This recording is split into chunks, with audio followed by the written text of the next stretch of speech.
Hiya, welcome to LSB Feasters Radio Channel, where we keep great memories from the past alive and sometimes even some tragic events of the past. And I remember listening to the radio when a tragic event happened back in 1986.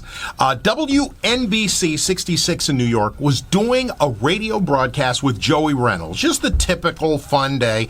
They went to a traffic report with Jane Dornacker, and suddenly she stops. You can tell something's wrong, and the helicopter goes down into the water. And sadly, we lost Jane Dornacker that day.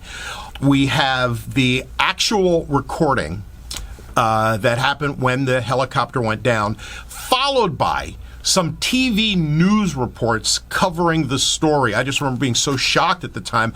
I was just recording TV just to get the story and find out what happened, because when the incident actually happened on the radio, we didn't know what happened. So here it is. It's the loss of Jane Dornacker in the N-copter on 66 WNBC New York, with media coverage afterwards. Here's Jane Dornacker now on the N-copter. Thank you very much, Joy. There was indeed an accident southbound on the Major Deegan at the Mosholu Parkway, an accident, a serious accident involving a tractor-trailer and a car. It has been pushed off to the shoulder, but now watch out there now, because another flatbed truck is going to have to come to clear it, so yield right of way. Northbound on the BQE, we spotted that disabled vehicle in the right-hand lane before the Kiosko, not causing much of a backup, but further northbound there on the BQE, traffic is very heavy past the Kiosko all the way over to the LIE. The outbound Holland Tunnel, extra heavy for you right now. Earlier there was a car fire at Hudson and Canal Street. It has been cleared about heading to New Jersey. The outbound Lincoln Tunnel looks a lot better for you in New Jersey.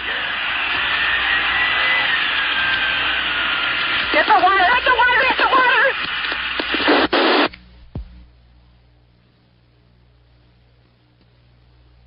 Okay, we're going to play some music here, I think. Find out what's going on with the helicopter. There's something happened there.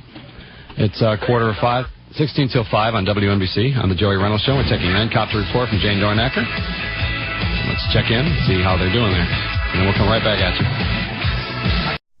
Crash last night. They killed WNBC traffic reporter Jane Dornacker. News 9's Kevin Rosen reports on the investigation and reaction from colleagues.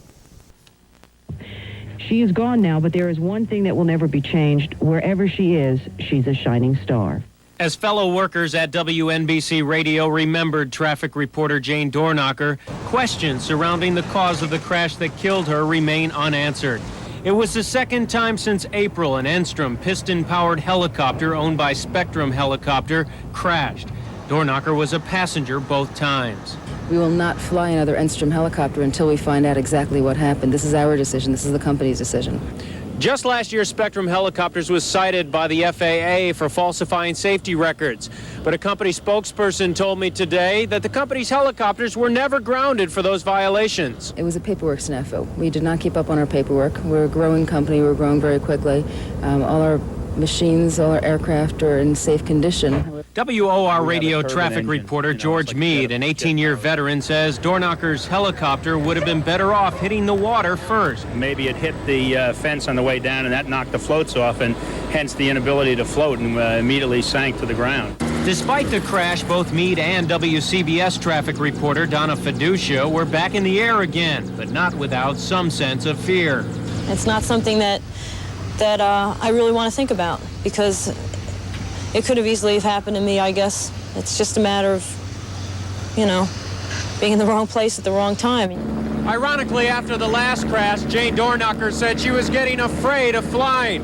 WNBC disc jockey Joey Reynolds said only recently was she getting her confidence back. In Ridgefield Park, Kevin Rosen, News 9. Jane Dornacker's agent said she had been considering a job that did not require flying. A memorial fund for Dornacker's daughter is being set up in San Francisco. Her mother's death comes just 4 months after her father died of a heart attack. Reporter Jane Dornacker was on the air at the time, delivering what turned out to be her last report. Heading to New Jersey, the outbound Lincoln Tunnel looks a lot better for you in New Jersey. Get the water! Get the water! Get the water! Reached in minutes, the pilot began breathing again. But a rescue squad that just happened to be at the scene could not save Dornacker. Just last April, reporting for the same radio station, Dornacker was injured in another crash when that helicopter plunged into the Hackensack River. A 12-hour... This is INN, the independent news on Channel 11 with Brad Holbrook and Donna Hanover.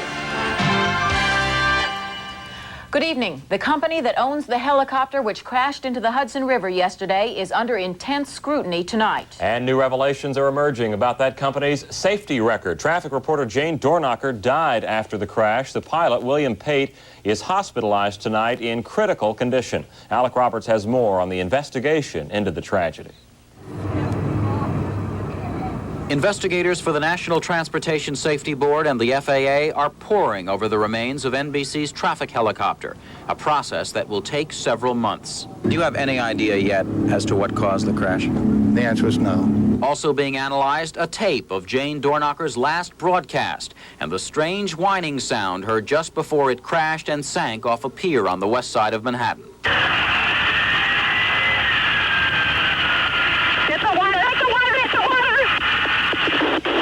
Investigators early this morning visited Spectrum Helicopters, which flies and owns the Enstrom 28Fs used by NBC traffic reporters.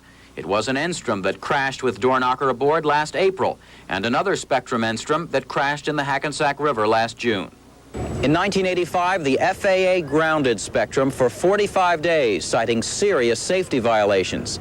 They included reckless operation of an aircraft, the use of an unlicensed pilot, and entering false and fictitious information in maintenance logs. The problem was a paperwork snafu. We're a small company growing very quickly, and we kept up with the maintenance, kept up with our flight department. Everything checked out, but the paperwork fell a little bit behind. The FAA basically gave us a slap on the wrist. Spectrum has grounded its 4 other Enstroms as a controversy grew around that aircraft. No other New York station uses the inexpensive piston helicopter, using instead the more reliable jet turbine choppers.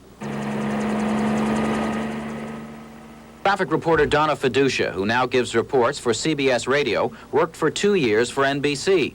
She says that last year, when the Spectrum contract came up for renewal, traffic reporters asked for turbine helicopters. From a comfort standpoint, they're very nice, but also they seem to have a better track record. But I think NBC decided to go with something that was a little more economical. According to aviation insurance agent Jean Duflo, insurance for an Enstrom is nearly impossible to obtain on the open market because of its poor track record. For the Independent News, I'm Alec Roberts in New York. In other news, the World Series is coming back to New York last night.